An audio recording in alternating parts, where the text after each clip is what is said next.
And welcome back to Let's Play Gothic 3. This is Mr. Joseph, and today we're just doing some random quests. I think my original goal for this episode was to go inside the Orc Castle, but I've realized that there's a couple other quests I really need to finish up first before I do. So we're going to start out today by heading over to the Rebel meeting spot. Now you remember earlier in this playthrough we had a situation where we were supposed to help the rebels clear out their meeting spot because there was this mercenary who was just chilling up there. And so, I don't know, for some reason I've decided to cook out before I go over there. So you can see all my recipes here, and you can see what I have the ingredients for. I guess I'm going to make I'm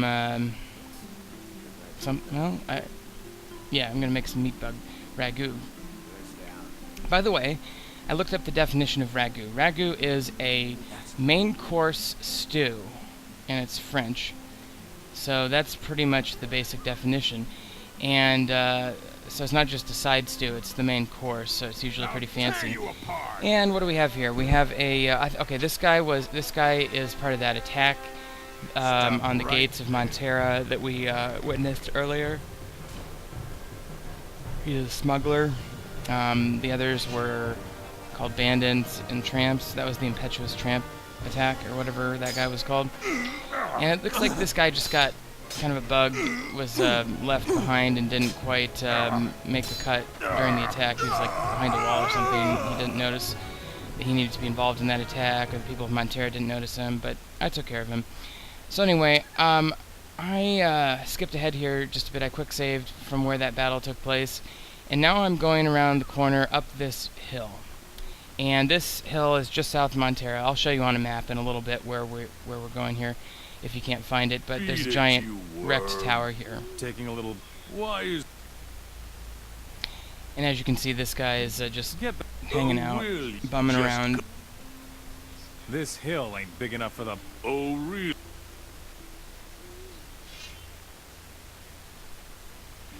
Well, Watch out for I'm yourself. supposed to teach him a lesson, and this is one case where you can just flat out attack somebody with no negative consequence. Nobody will see you, first of all. And second of all, the game expects you to do this. So talk with him first, and then just go ahead and punch him in the face with your sword. I almost knocked him over the edge there. I grabbed a sword, I think I'm going to grab a few plants while I'm waiting for him to wake up. They like to put plants in funky places, so I am checking the inside of that tower there.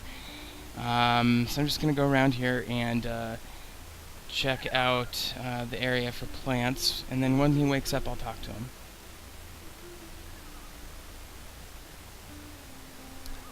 And again, just looking for more plants at this point. So anyway, today is the third day, I guess, or wait, it's the second day of the government shutdown in Washington. The government did not pass a appropriations bill, and so they had to shut down. So that's great. Let's go. See you later. Watch out for yourself. And the Republican shutdown is probably going to last a couple more days, based upon how things are looking right now. Okay, so I've skipped ahead here to turn in that quest about Trano. I just went back to Merrick, and I'm also telling him about Elber and how he's screwing up the wheat farm. So, having turned in that quest, I'm going to go ahead and skip ahead again to where Trano was. I'm going to take a rest first and get it back to daytime. And then we'll skip over to where Trano was here and just talk to him. Merrick has. I knew you'd rat me out, I'll Well, he's not happy. So calm down. And I sent him back to work. So that, by sending him back to work, we are now in a position to go tell the rebels that he's gone. Now, I think you can do that quest one of two ways. You can send him back to work like I just did, which will get you more experience with the mercenaries in the city, or you can just kill him permanently, which will not go over well with the mercenaries in the city, although I don't think they go hostile. I just, you lose out. But either way, you just need to get rid of him one way or the other in order to go over and talk to the rebels and tell them that their meeting space is clear. I guess their meeting space is kind of an area where the different groups of rebels surrounding the city can get together You're- late at you're- night or whatever. I think it's kind of a silly I meeting don't know who place you- all personally I know because is that it's since right then- next to the city, and I would think that they could be overheard. Frankly, they're pretty close to the city right there, even behind this giant rock, as it is. I mean, they almost got caught by that orc patrol that I took out earlier in a couple, 5 episodes ago or so.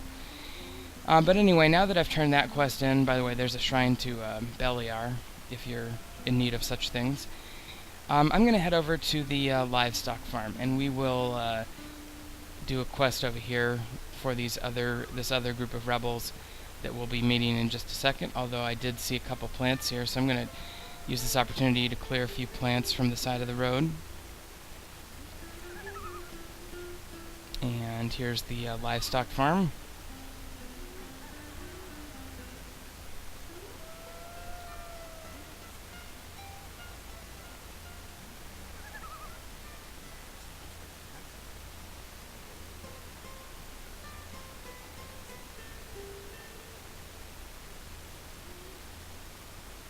And this is exciting. I maybe should have cut that out, but oh well.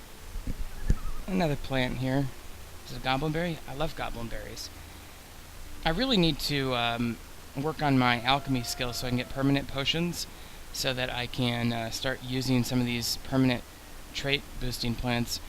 Because the earlier in the game that you use them, the better. So I'm going to go ahead and grab these bundles of weapons here.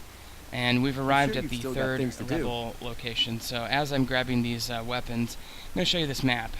So the 3 gold circles are the 3 rebel locations where the 3 groups of rebels are hiding out by the city of Montera. The red circle is where Trano is, or was, and where we did our first quest, and where I guess the rebels come to meet to talk about sacking Montera. Now the blue one up north, that rebel group is where I'm at now with Mason. So let's go ahead and talk to Mason. You wouldn't happen to be one of the mercenaries? What? Probably not. Who are you? I'm Mason. I'm a rebel. I've surrounded the stockyard with my people. We're just waiting for the sign to attack. Surrounded? What are you talking about? We rebels are everywhere. You should know. Even if you I like his can't always see speaking us. pattern Anyway, we style. control the whole valley here. Well, well. What in the world are you planning? First, we'll sort out the... What? So I'm agreeing to take out the cows in the stockyard to help starve out the orcs in Montera, which is animal cruelty to be sure, and not something that I would normally want to be involved with, but this is a complete walkthrough of the video game. There's a quest pack edition there, it looks like, so I got 10 milk, What about the... and they don't need me to kill the pigs. If you think it's easy to kill those bastards, keep a... And so they're Well. basically telling me it's not as easy to kill these cows as you might think. I mean, cows are easy to kill, but not without being caught. If you were to attack the cows during a time when they could see you, meaning the rebel or the mercenaries or orcs, you would be attacked by the whole town as if you were attacking the town itself. And I guess that makes sense.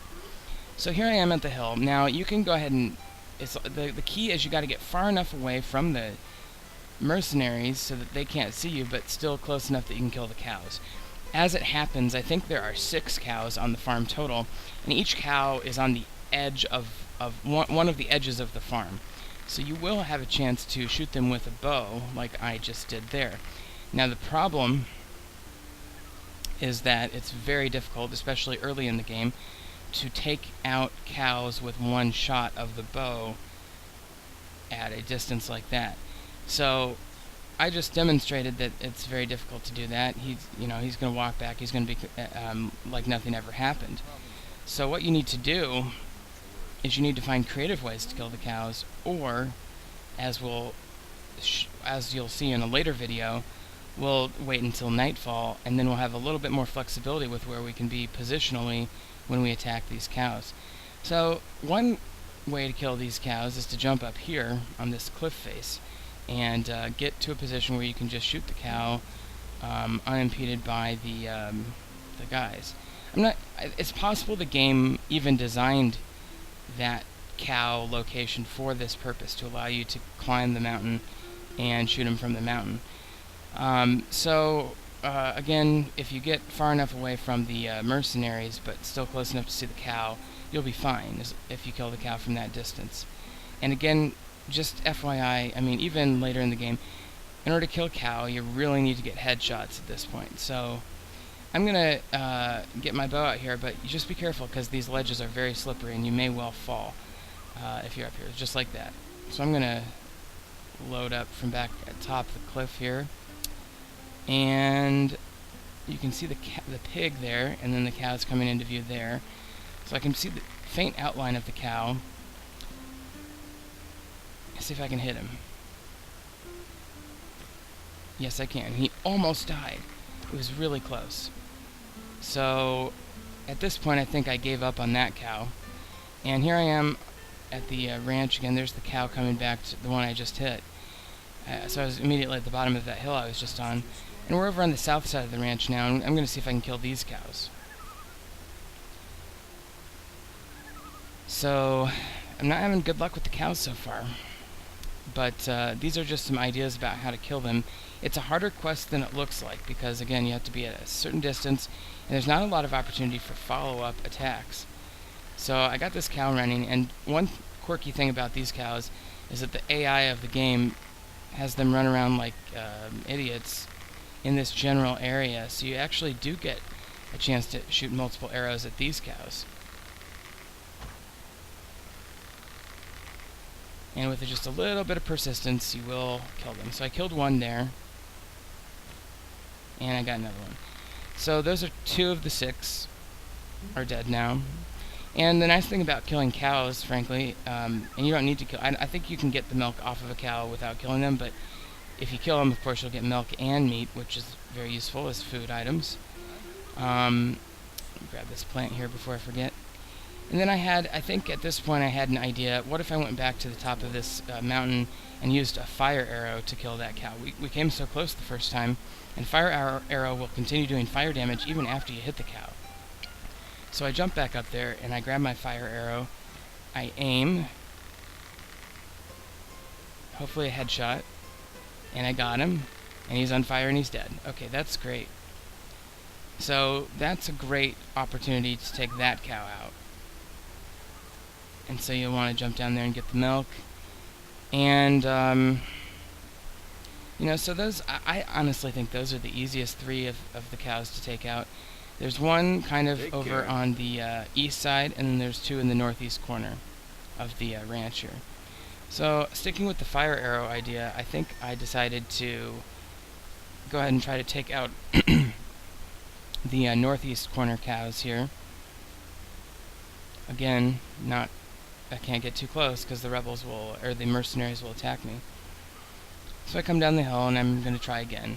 And I can tell you right now that my efforts on these cows are futile because it's really hard for me to get a powerful headshot in from this angle. As you can see, I'm shooting directly at the cow's ass after I quick save here.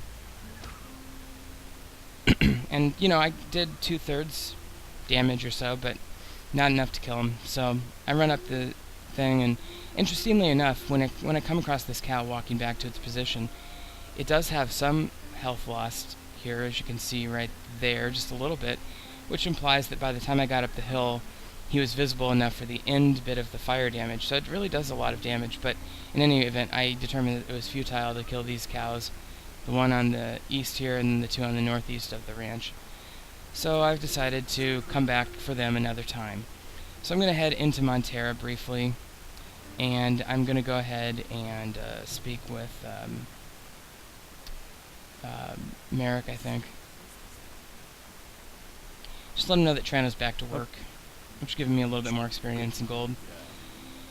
And that will be that. So, again, just like when you steal stuff, like we will be showing you soon about stealing from chests in cities, sometimes being late at night helps with clandestine quests. So, anyway, that's going to do it for this episode. If you've been watching, thank you, and just remember, Professor Snuggles is looking out for you.